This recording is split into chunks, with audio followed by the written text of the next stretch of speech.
again. So bear with us here if you're catching this. I appreciate you. What we're going to talk about today is how to get clients from your podcast. I work with so many people who this is their mission and this is kind of our intention, but then I see so many other people who are out bear with us here. Really challenged with the same sort of thing. So we're going to talk about some of the do's and don'ts. We're going to talk about some of the we're going to talk about some of the types of ads that you can use, and then we're going to talk about some of the types of content that that you can put together as well. So I want to make sure that everything is kosher here. It looks like we're not getting out into all of the right places, but maybe we are. If you guys are if you guys are catching this, please let me know where you're tuning in from. If you guys can hear me okay, I would love to know that as well, because yesterday I did an entire live stream for 45 minutes and absolutely nobody could hear me. It was absolutely impossible to hear anything. So if you guys are catching this, would love to know that everything's here. And if you guys have questions, definitely throw those down there as well. Now, the reason that this came up is I work with a lot of podcasters, and there's I guess it's important to talk about what type of podcaster you are and what type of podcaster this particular talk is speaking to. And if you are a kind of a true crime podcaster, if you're a fiction podcaster, or you're someone who wants to do this as a hobby, or even doesn't, like, if you don't have anything to sell, if you don't have a product or service to sell, this is not going to be the best video for you. If you do have a product, a service, whether that's a digital product, whether that is a info product, whether that is a physical product, e-commerce, any of those sorts of things, if you guys have something like that, then this is going to be perfect for you. It works especially well for people in the service provider space. And perhaps that's just because that's who we work with. But we found that if you provide a service, especially something like coaching or accounting, or you're a lawyer, or you are a some sort of expert or a fractional something, having a podcast is a great way to not only connect you with other people, but it's also a great way to show your expertise, to show your capabilities, to highlight what you can do, and then that can be used in a variety of different ways. So I guess let's take a step back, and I think it might even be helpful to talk about the four types of really the four things that you can get out of a podcast, right? Specifically a business podcast. And so I'm going to open up this here. We're going to switch around and use some of our cool tools here. Hopefully things are working this time around. So let's hop over here into my screen grab that I put together yesterday that we are going to come back and use. But when I think about what podcasters can get out of a podcast, I think about like really four things. And I don't know, which one should we use? Let's use this trapezoid because it looks a little different. So the first thing that I think about is what we call thought leadership. And thought leadership is really, really, I don't want to say easy, but it's usually the fastest thing that someone can get out of a podcast. Now, if you can use and you have the ability to get speaking gigs, if you have keynote speeches, if you have connections with other industry or trade organizations, then creating a podcast can really elevate you. And we've had shows where within the first dozen episodes or so, this individual, the host, had a really, really big organization in his industry and in his niche reach out to him for a partnership because they saw they needed someone to do some teaching, and they needed someone who was an expert in this particular space. And because he had been putting out a podcast and he had been promoting it and sharing it, and granted he was only 12 episodes in, they reached out to him and they said, hey, we know that you're talking about this, that you're doing this. We'd love to have you on. We'd love to have you come and share for us. And he signed a really, really big contract because of that. So I think that's a really important thing to realize. And I want to make sure that you guys can see this on. It looks like the Instagram has given us some weird fits here. However, if we put that in there, if you can't see anything, let me know in the comments, and we'll try and answer anything that you can't see. But thought leadership is one of them. Let's do the next one. So the next one that we can do is what we call networking, or perhaps even I'm going to put networking or pipeline, because the next thing that you can get out of a podcast is the ability to increase your network, to network with people who are decision makers in your industry, to fill your pipeline, right? If done the right way, you can actually start to fill your pipeline with people from the show. And what I will tell you is that, at least initially, it's not going to come from the listeners. I mean, it's possible, and it's possible that you strike, iron, and you strike hot from the very beginning, and you are, really resonating with your audience because you've got a ton of experience and you've got a ton of success already in the niche, and now it's just about getting it out to people and distributing it to people. Well, then in that instance, you might have some success. What we've found to be a much quicker path to filling your pipeline is leveraging your guests.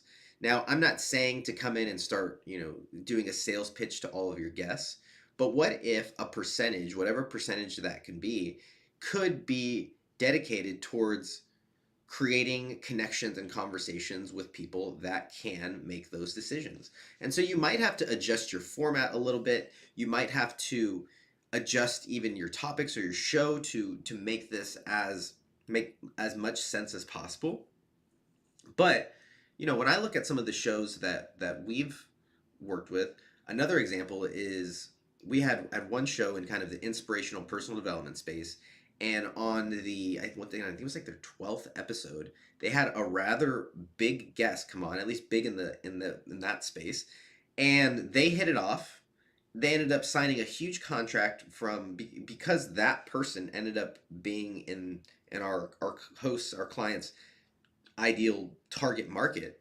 They were able to sign a big contract.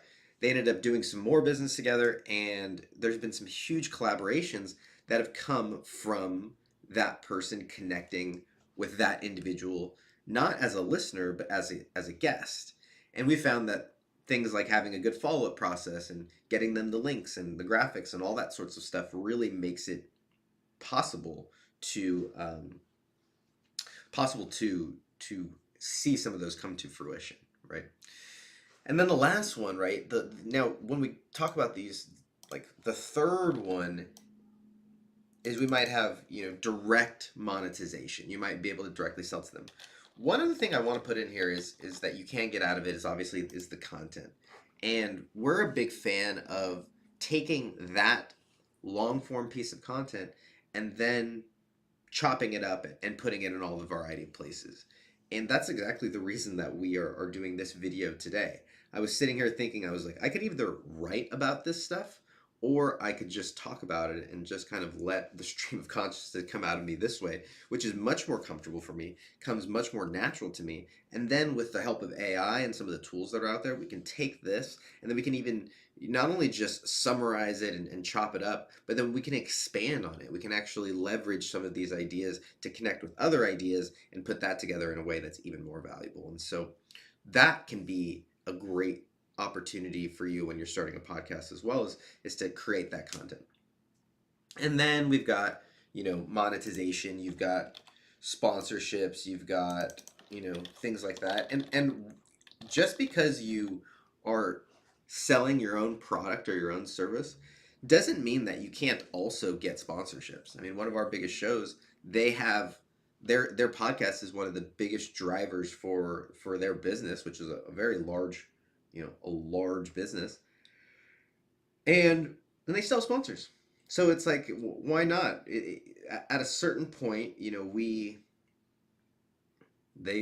thought that the revenue made a lot of sense, and why not? So all of those things can really come together when you're doing the podcast the right way for your business. So I'm gonna hop over here and just check in a little bit. I'll give a quick plug to Podcasting Success Secrets. We're going to put this this will probably end up there on Podcasting Success Secrets in some sort of fashion, but it is the podcast for all things podcast. So I'm almost approaching 150 episodes in there that you guys can go and listen to, from things on how to market your podcast, how to produce your podcast, how to sound better, equipment, all that sort of stuff. So nope, the other way. Here we go. Podcasting Success Secrets, right there. Go check it out, and make sure you leave a rating or review wherever you get your podcasts. All right, I want to check in here and see if there's anybody who is here listening to me, because yesterday I mentioned that I was doing this and nobody could hear a thing. So if you could hear me and I'm coming in for you in any sort of normal, non-gurgly, non-robotic fashion, please let me know. Would love to know where you're tuning in from, and then obviously if you have any questions, hit me back with that as well. So let's keep rolling, because we haven't even really got into the meat here of what it is that we wanted to talk about. So let's hop back into our handy dandy diagram here. When I talked about it, so there was really three things that came to mind when I thought, what are we doing specifically with the shows that are having the most success, where the podcast is doing well right now? Maybe those podcasts aren't charting, maybe they're not even, maybe they're not even blowing off any download numbers, but one thing that you also have to realize when you have a business podcast is that downloads are not necessarily going to lead to revenue. Downloads don't necessarily lead to more sales all the time. In fact, I've yet to see anything that's directly correlative with that. Right now, if you're selling, erectile dysfunction pills, or you're selling, t-shirts, or you're selling something that perhaps, or even like athletic green, these sorts of things, I can see more numbers, more people, more buying. But when it comes to like a service-based business, it's not always about having more numbers. It's usually about having the right sort of people. So, some of our podcasts that are doing well, when I look at some of the numbers, they have 100, 200 downloads, per episode, which on the outside might not seem like a lot. And when you compare it to things like Instagram or TikTok or even YouTube, it's a little misleading, or it's a little disheartening even, because you see that and you're like, dang, only 200 people listen. Some of these other ones are getting 2,000, 2 million, to whatever, 200,000 to, 200 million even. And of course, if you had 200,000 downloads on your podcast, would that be great? Absolutely. If you had 200 million downloads on your podcast, for sure. I'm not saying that. So there's, my point is not to say that you shouldn't grow, or that you shouldn't look to increase your downloads. What I am saying is that if that is the only thing that you are measuring, or the only thing that you're looking at, it can be misleading, because you can double your downloads and not see anything really happen to your revenue. You could quadruple, or you could go from 200 downloads an episode to 1,000 downloads an episode. And it's possible that if you're not doing some of these things, that you won't see a significant increase in your business, which I think at the end of the day is what most people who I'm talking to, right? And you go back and listen to the beginning of the stream if you want to know who this is for. But it's usually service-based providers, service-based businesses who want to basically improve their sales process, right? If they can shorten the amount of time that it takes for people to interact with them, to engage with them, and they could take their sales cycle all of a sudden from 1 year or 6 months all the way down to 3 months or 1 month, or cut that sales cycle in half. That's real dollars. And that's the great thing about a podcast, is it can do that. But what I've seen is that there are some do's and there are some don'ts. And so one of the biggest ones is actually having a what we call a product client fit, right? Having a product client, or even like a podcast client fit. But one thing that I would not encourage you to do is to start your own podcast, or start your podcast at the same time that you are launching a business, a brand, or excuse me, a business or a product or service. I actually think that launching a brand alongside a podcast, I've seen that work. But when you're launching a brand, that you're usually there's not really a sales component. There's more of it's more of an awareness sort of thing, which I think can be really great. What gets tricky is if you are trying to figure out what are you going to sell to your clients, what are you going to sell to your customers, and then you're also trying to figure out what are your listeners like? How do you do this whole podcasting thing? That is a lot to really figure out. That's a lot to get, to get right all at one time. We had, one client who we worked with, and this was earlier on in our production company journey, and definitely one of the learning experience that we had, and a lot of learnings that we got from it. But we had a client that launched their podcast, and they were launching it right alongside when they were launching their brand new business. They got really excited about their passion and their purpose, and they're like, they wanted to go out there and make a difference. And so they saw their business obviously as a vehicle to do that, and they saw their podcast as a way to get the word out about their business. And yes, it can be all those things. But the challenge was is that we launched the podcast right alongside while they were launching their product and their service, starting to kind of figure that out. And as soon as we started to get some traction with the show, well, all of a sudden the business started to require a lot of urgency. The business wasn't doing as well as had anticipated. The business wasn't, creating, frankly, the revenue that was needed to support and sustain all the things. And so that was a huge learning experience because the show was great. The show was working. People were enjoying it. People were liking it. The host was starting to get into a real rhythm, and we only got about 25, 30 episodes in, and that's because we recorded about 15 before we even launched. And so it really didn't give the podcast enough time in order for that to be successful. And then obviously you've got a business which has its own ticking clock. And so getting both of those right at the same time is a really, really big challenge. So what I would encourage you to have is to figure out what is that product client fit? What's that podcast market fit, right? How do you already have, and excuse me, not the podcast market, the product market fit, the product to client fit. Do you already have that figured out? Or do one or the other. I've also worked with some people who they're in a fortunate position to be able to not need the podcast to produce income right away. And I've actually seen those those podcasts do the best because they're really able to focus on the listeners, and they're really able to focus on providing value and giving a ton of goodwill. And when you do that, people resonate with that, and they come around asking, like, how can I support? How can I help? And if you don't have anything for them to buy or anything like that, a lot of times they'll share it. They'll go out and tell everybody about it as their way of giving back because you've provided so much value. So that works too, where you can start your podcast, get that rolling, and then once you have an audience built up, once you have some rhythm and some momentum and some consistency, all those sorts of things kind of figured out, well, then on the back side of that, then you can start to, you can roll out your product or your service. So hopefully that makes sense. Let's take a quick pause here to see if there was any questions that came in, because I mentioned yesterday this was a total fail. But if nothing else, so the nice thing is that if nobody listens today or nobody listens right now, we're going to take this, we're going to put it on, this one over here, we're going to put it on Podcasting Success Secrets so you can find it there. This is also multi-streaming out to YouTube, Twitter, LinkedIn, and all the variety of places. So if you're not following me there, go get connected with me as well. But I think hopefully we're working. I think it is. All right. Cool.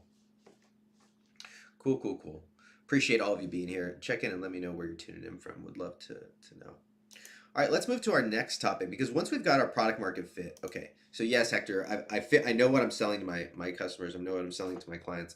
The next thing that we've got to figure out is what's the type of content that we can use. And it looks like I didn't put that here quite yet. So let's go ahead and create a new space over here. And the types of content, so there's really three types of content that we've found have worked. The first is case studies.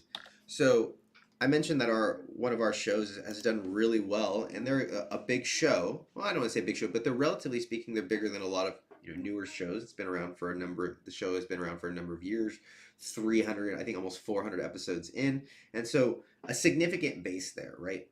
But one of the things that we have done well, and one of the things that has really moved the needle, is when we've shared case studies of this business and some of the success that they've had, particularly with really specific types of clients. And we've seen this work really well because they talk about how they worked with a particular niche in a particular industry and they did these really specific things for their clients. That really resonates with the listeners. That really resonates because what's nice is I didn't talk about it before, but even if you have small numbers, if you were to get 200 people, 100 people, and they're all your ideal clients, they're all your ideal listeners, they're your ideal, prospects, that is way better than 1,000 people who don't really, who would never be interested in your product or service. And so if you can have a case study that says and speaks to these people and says, hey, here's how we took someone who's just like you and we got them these sort of results that you're probably looking to get. Here's how we did it. Well, a lot of them are going to go, that's awesome, but most of them are not going to be able to implement it and execute on their own.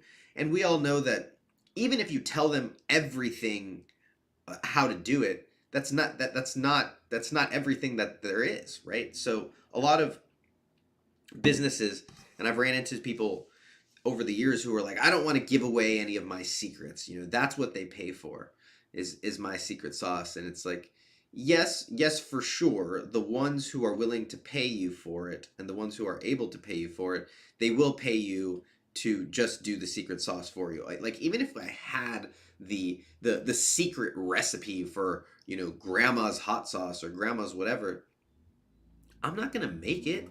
Even if you tell me the recipe, I'm not gonna make it. I'd rather just buy it from grandma. Why don't she just put it in a bottle and I'll pay her for it? That's how people are usually when they see, well, that's brilliant.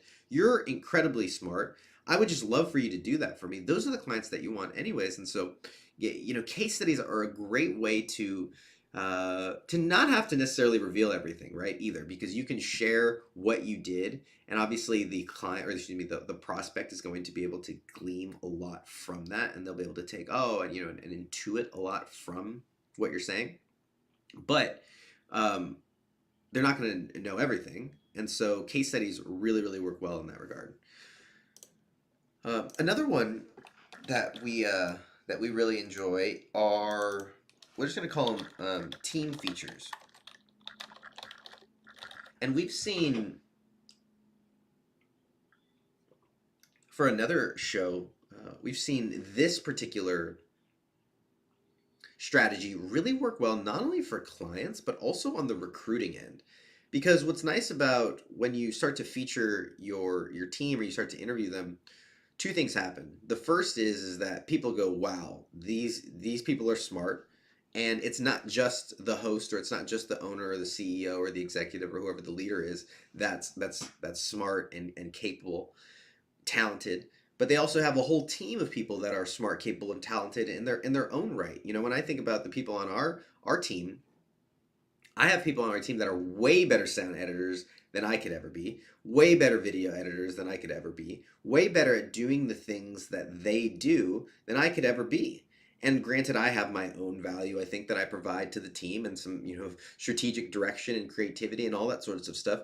But there are really, really talented people, and highlighting them is going to show your clients what, it's going to give them an idea of what they're going to expect from working with you. So that can be a really, really huge a boost for your prospects and your sales side as well. The other thing that happens though is people start to go, wow, these people enjoy working here. These people like working here. They seem excited. They get to be on a podcast. They get to be, featured. They get shown recognition. People care about what they have to say. ideas are honored, all those sorts of things. And that is not normal these days, especially in a virtual kind of remote work force, especially in this deconstructed sort of, world that we're living in. Showing people and showing their real personality and showing the culture that you're able to have by the people on your team can go a really long way in attracting more team members, high quality team members. I can't tell you how many people reach out to me and are like, "Hey, can I do free work for you because, you know, just because I want to work with you?" And it's like, I guess I don't know, and that only happens because we're constantly putting out stuff, and those people are not necessarily my ideal prospects, or they're not going to be clients, but they might be great team members, and if they're listening to you and they're resonating with you and they're vibing with you and they're vibing with the team and such, well, all of that's going to create a much better person to work with. So team features are huge. You can have them do takeover episodes, you can interview them, you can, bring on a panel. There's a variety of ways that you can kind of bring on your team and highlight their expertise and value. The last one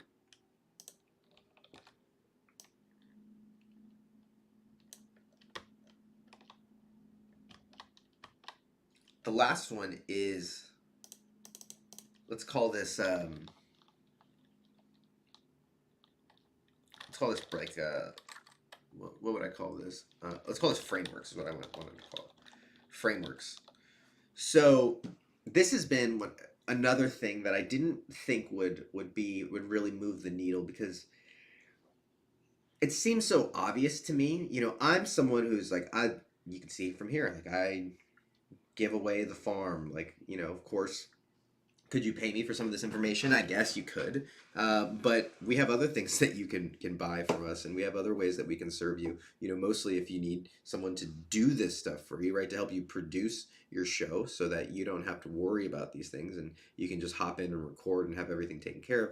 Well, that's what we can provide. And so these frameworks, these ideas, you can take with them, you can run with them, you can implement them on your own, and that would be fantastic. But to the point of what I talked about before, by sharing what it is, not only what it is that you know, but the process through which the clients are going to go through. One of the show that I kind of bring up often is, they've got a very particular framework for their business. And what I mean by that is that when they work with a new client, they've got a very particular set of processes that they take their clients through to help them get results. I guess it is a proprietary system, if you will, but they've shared that system as much as you can on a podcast. They've shared that system through case studies, through interviewing the team, and then through just walkthroughs and overviews. But they've shared those frameworks, and what it helps similarly, it helps the listeners to understand is, what can they expect. And the ones who are in a position to in a position to want to work with you, those are the ones that you're going to attract. And the nice thing is that for the vast majority of people, they're not going to be right to work with you now, but maybe they'll work with you later. And by sharing these frameworks, by sharing these case studies, by sharing these different things, you can actually start to plant that seed. And that's probably one of the biggest things that I started to I kind of fully understand and appreciate about the podcasting world, is that it can really shrink those timetables, though that sales cycle. And I guess I came from a world, my very first job out of college, I was a salesperson, and we would try and get their credit card like right there on the spot, like 10-15 minutes. Okay, we need more time, like let's work them a little bit. But by the time that they left or we left, they were going to buy something. And if they didn't buy something, we pretty much chalked it up as a lost cause. We're like, well, we're losing that sale. And so that's why we treated it as like, this is a one, we've got our one shot here. And the challenge with that is that most service-based businesses, most B2B businesses, even I would argue a lot of businesses in general today, people are not making that decision. They're not making those sorts of decisions that quickly anymore. I mean, perhaps they are, but not for anything of a significant price, right? Or if it's of a significant value.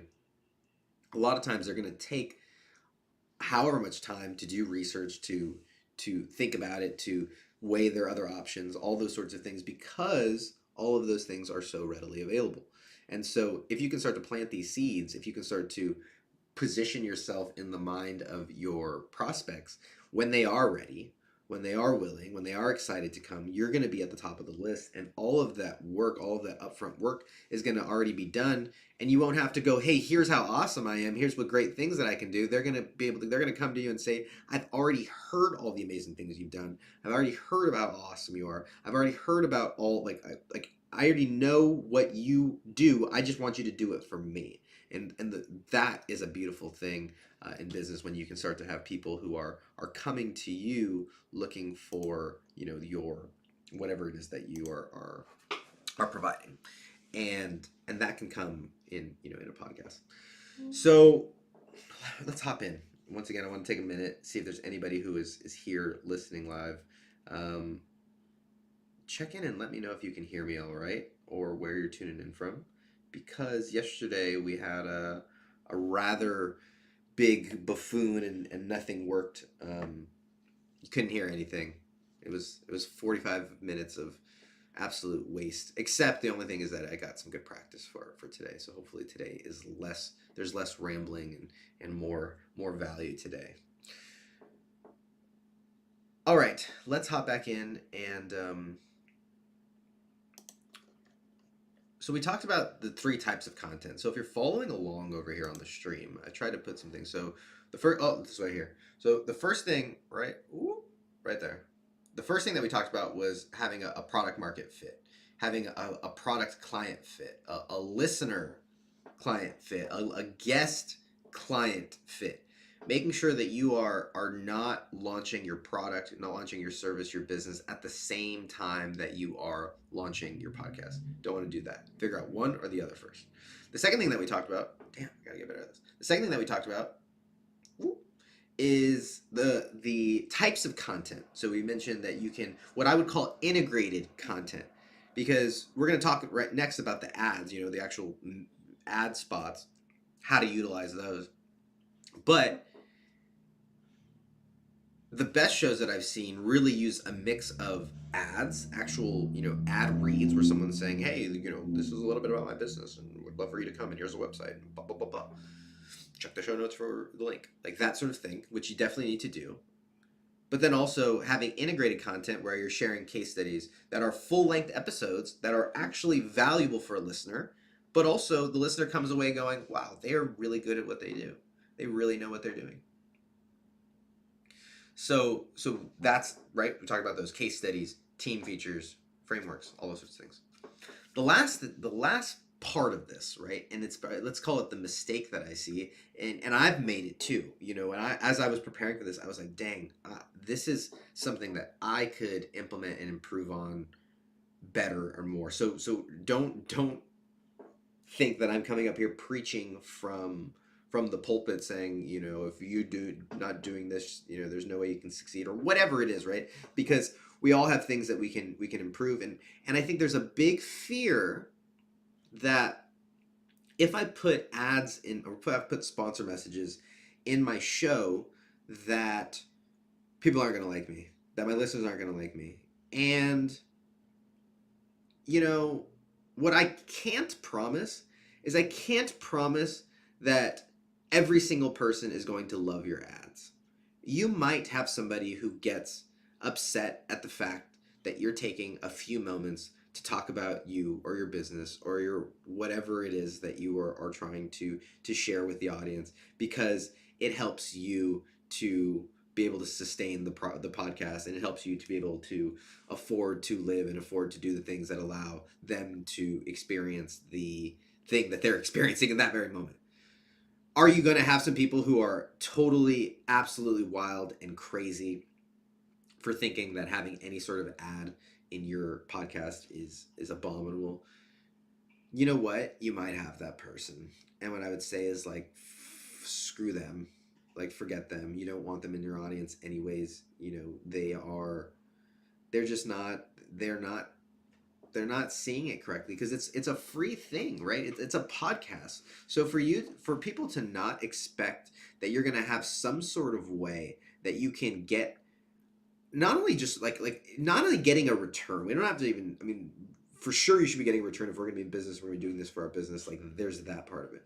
But to actually be able to sustain these things, creating a podcast does not lack for time, money, energy. I mean, it is for most people, a labor of love. And so I say all that to just give you conviction and to give you confidence that it's okay to put in a quote unquote ad.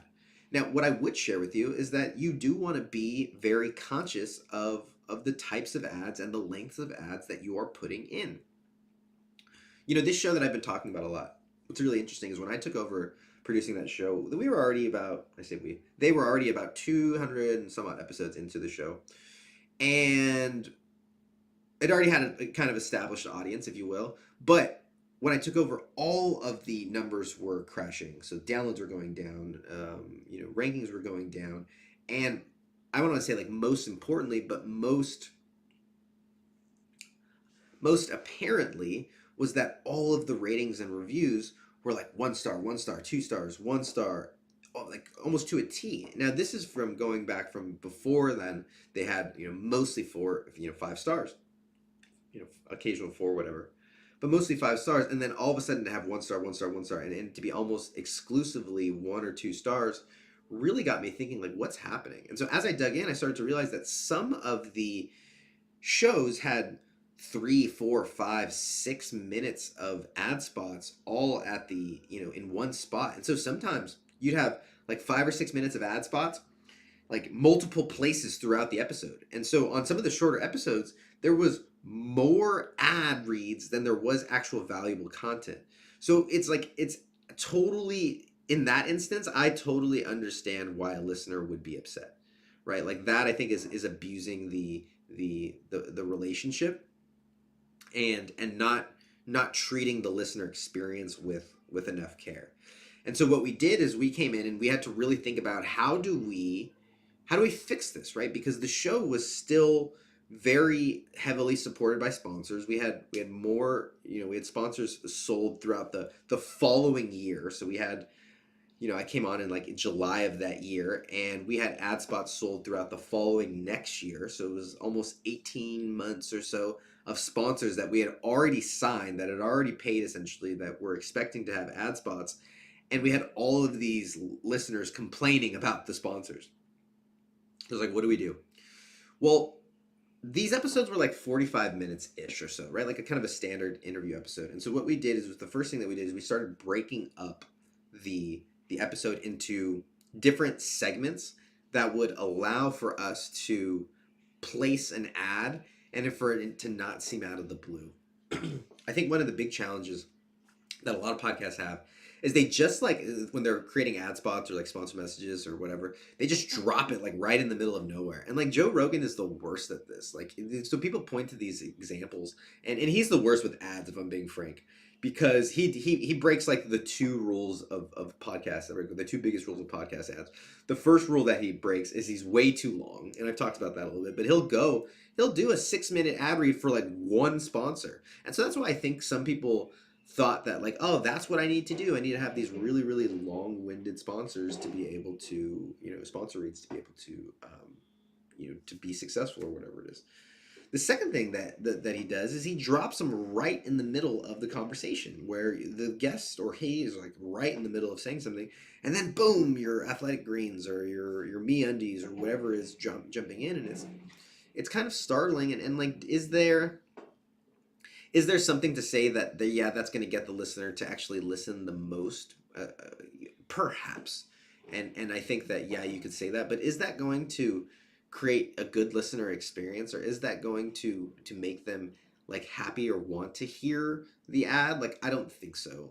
So I think that that's a really important thing to consider, is that you want to make sure that you are taking into the listener experience. So what we did is we started to have different segments. So we'll talk about how we broke these up, but we had kind of an initial segment, and then we had a couple of ad spots. Then we did the main interview, we had a couple of ad spots, and then we had the end roll that we would utilize. So we had 3 different spots where we would place ads. And so they weren't getting these big chunk of ads at the beginning, but they were getting kind of ads broken up once about 5 to 7 minutes in, another about, let's call it 2/3 of the way through the episode, and then another at the end of the episode or at the end of the interview, the main part of the episode.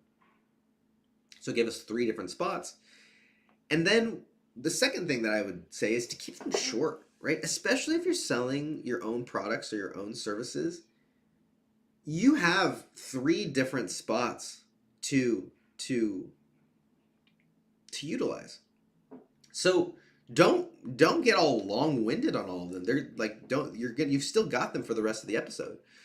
We like 1 minute of ad spots like at a time, right? And you might be able to get two ad reads out of there. So if you can do 2 30-second ad reads, that is enough to be like, that's enough. You don't need to go long, because if the longer you go, the more likely they are that they're gonna pull out their phone and skip through it, right? So with that being said, if you can do a 45-second ad read and you can get in and out of there in 45 seconds, like, that's all you need to do is to just plant the seed, and eventually, if you keep doing that consistently, you're going to have something grow that you can, eventually harvest, to keep the analogy going. So let's now dive in and let's talk about kind of the different types of ad reads here. And I mentioned that we had to shift up, we had to adjust some things, because initially we were running ads at the beginning, what's typically called a pre-roll. And the pre-roll is what a lot of people use, and they think that this is going to be the most likely chance that people are going to listen to it. And I don't know. Maybe there's some data to back that up. Maybe there's not. But the pre-roll, the challenge is that when people select the podcast episode, it's in their hand, and so they're much more likely to skip through it, because they hear it, they go, oh, this is an ad, let me just 3 skips, 4 skips, 45 seconds, a minute. Okay, how long do I have to skip? Okay, you're writing an ad for 3 minutes. Jesus. Okay, skip all the way through. So even if you have a 3-minute ad, the phone is still in their hand, and they skip through it in like 8 or 9 seconds. That, and they're starting the episode with like this scowl because you gave them a 3-minute pre-roll before anything got started. So we thought about that. Okay, so how do we work around that? Well, we wanted to be able to do that, and we still wanted to be able to have people, to catch the largest percentage of listeners before they dropped off. So what we did is we switched to what we called a feature spot. And the feature spot is something that comes right after like the intro. A lot of shows will have the like a host read intro where they'll come, the host will come on and say, hey guys, this is, so and so, and today we're talking to so and so, and we talked about this, this, and this, and you're gonna love it because we talked about this, this, and this.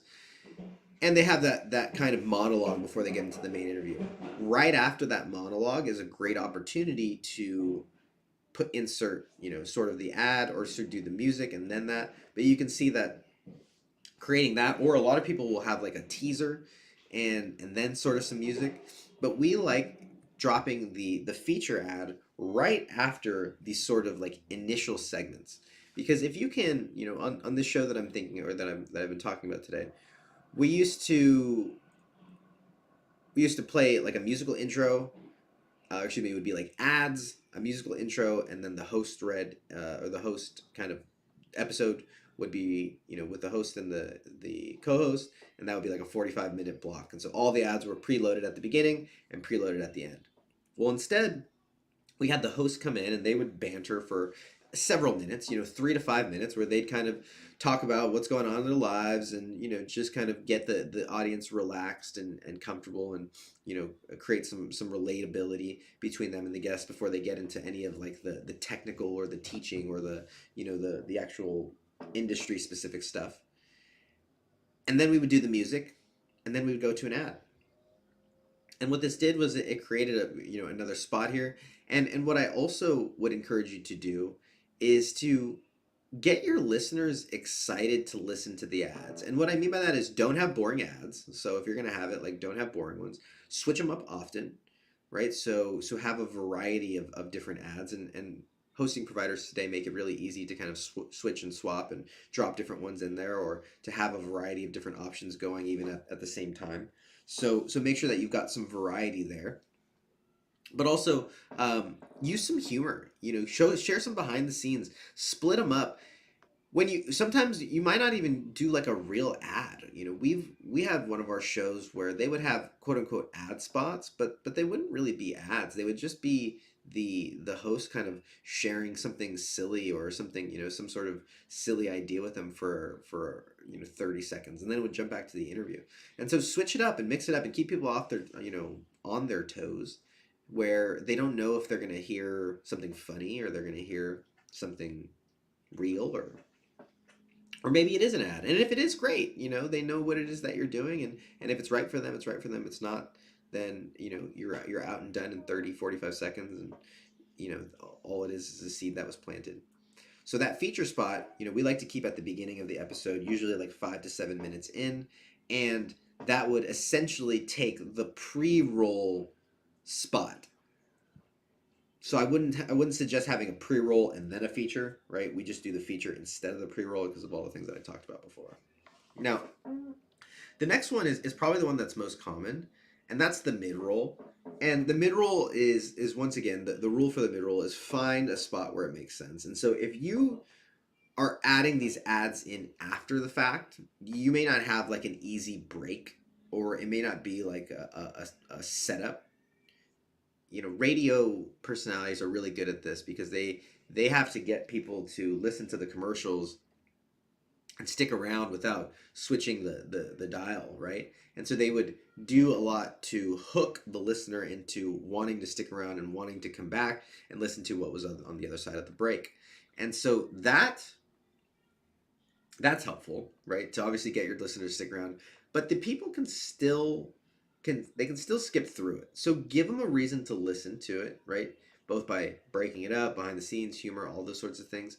But then also, what I found is that humor, and even giving context on why you need to do an ad, all those things really help people to listen, or just to go, oh, to have some understanding, because the state in which they're listening to the ad, I think, matters a lot too. Because if you people are pissed off that your ad is being read, like, they're not going to want to buy your stuff.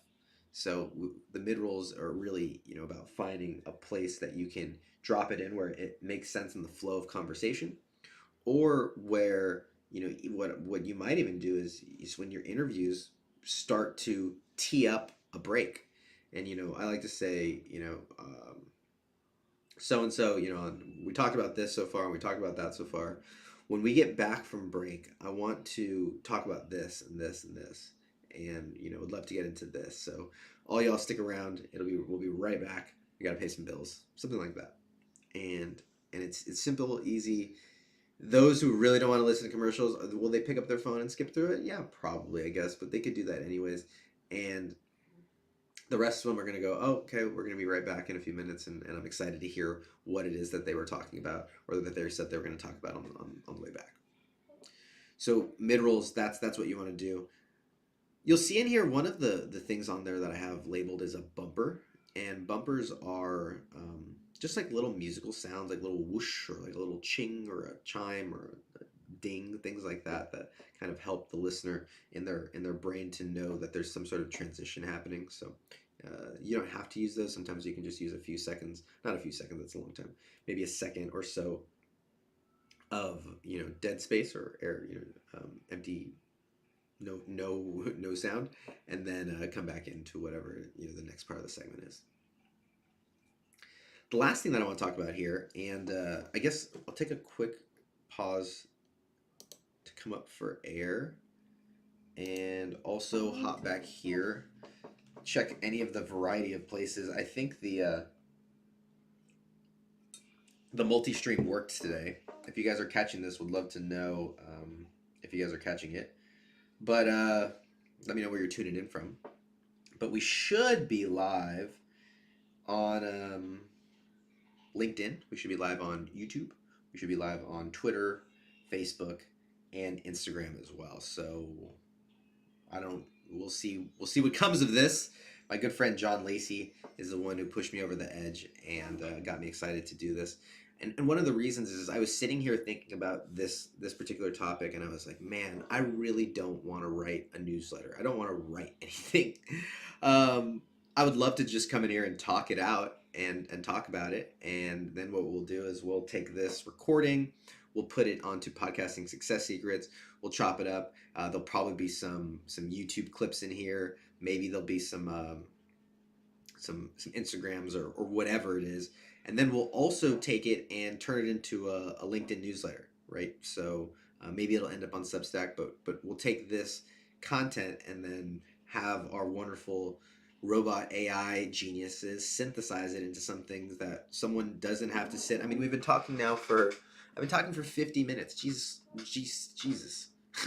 I've been talking for 50 minutes, so we'll take all that and condense it and synthesize it into something that someone can read in a little bit. So that's also why we're doing this. But of course, if you have questions, we want to make this relevant and helpful to you in whatever way would be most beneficial. All right, let's talk about the last topic for today, and that is our end roll. Now, if I'm being honest, the end rolls were always the last things to sell. The end rolls, if I talk to any of my people in the podcast advertising space, the end rolls are probably their least favorite, and perhaps for good measure. For for someone who is once again trying to sell athletic greens, or for someone who's not the host, the end roll is not like the best position, right? But if you're the host, and once again you fit the criteria that we had talked about before, where you want to sell services, or you want to sell things like even high ticket products, or you want to create this relationship with your listeners so that they feel more comfortable about what it is that you can help them with. I think the end roll is a great spot for that, because they just spent 30-45 minutes listening to your episode, and perhaps they were listening to you doing an interview with somebody. And if you did an interview with somebody, what most newer hosts will do is they'll conduct the interview in a way that gets the listener really excited about going and working with the guest. And it's like, I know people who have built their entire business off of podcast guesting, because it works. But the challenge is that if you interview somebody and you do it, let's call it the wrong way, if you're trying to sell products or try and sell services on your show, well, then what's going to happen is that you are going to give all that relational equity, all that sales equity, all of that thought leadership, if you will, all of that juice is going to your guests. And so whenever the guest tells the listener to go, that's where they're going to go. But if you do all that and they're stuck around, and then you have something to offer them at the end, something in more of an editorial like or an educational like piece, well, then now you have that opportunity to bring back and get back some of that relational or that sales equity. So that's why we really like to use the end roll as an opportunity to do let's call it like an advertorial or an editorial like piece of content.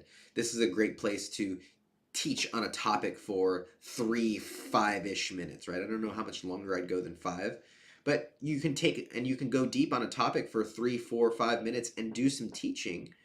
Go through some like some of the best things that I like, some of the best sales, let's call them sales letters or sales like material, are things where I'm learning something, and then they're like, well, here's how this actually relates to the thing that I'm selling. And I'm like, it was such like a back door that it's really effective, but also people come away from it getting something valuable. That's when it's done the best. Because let's be honest, a feature or a mid-roll, how much real value can you put into a 30 or 45 second ad? In fact, I would encourage you to put enough in there, to put enough relatability, to put enough value in there, so that there's an understanding. People have context. You're not just like, go to this website, buy. Like, you want to give them context, and the understanding or the relating with you can be the value of that. But otherwise, you're not going to be able to teach too much. You're not going to be able to share or go deep in a 30-second ad spot. But you can do that in a 3, 4, 5 minute end roll. And so we really like to use these end rolls as opportunities to go deeper, to, if it's an interview show, to bring back that relational equity, to bring back that sales equity, and then to make a call to ask, or a call to action, or to make an ask at the end there. And so end rolls are great. And when you use all of them together, right? And so if you're, let's say you're you have you're a service provider, you're a consultant, you're an accountant, you're a lawyer, you're something like that. Well, you have a show, and it's a 45-minute kind of interview show. Well, now you've got at least three different ad spots, three different sponsors. You're the sponsor that you can place throughout the episode. And when you start to do these things, now people will start to know what you do. I mean, we've had people, and it's happened to us too, because these are things that we're learning. But we've had people listen to our show and go, we didn't even know you did that. And it's like, oh, we didn't really tell you. We didn't, and that's our fault, right? We didn't really tell you. So um, when you use all three of these things in kind of conjunction, it can be a really cool thing for your business. All right. Um, I think this is the spot that Instagram sees, so I'm gonna try and sit here. But I thank you guys for being here and listening to me ramble for what's coming up on now, almost an hour. I want to encourage you guys to go and, dang, it's the other way. Over here, Podcasting Success Secrets, right? Go get subscribed. Find it wherever it is that you guys are listening to your podcast. And then we're multi-streaming this right now. So wherever you're catching this, however you may be catching this, we appreciate you giving us some love, whether that is a subscribe button on YouTube, dropping some comments, and make sure you're following on LinkedIn, maybe even a repost or a re-X, a reshare on X, or even drop in some comments if you're catching this on Facebook or Instagram. But I appreciate everything that you do. If there's any questions, I'll try and come back and answer those afterwards. But hope you're having an amazing day. We'll see you on the next one.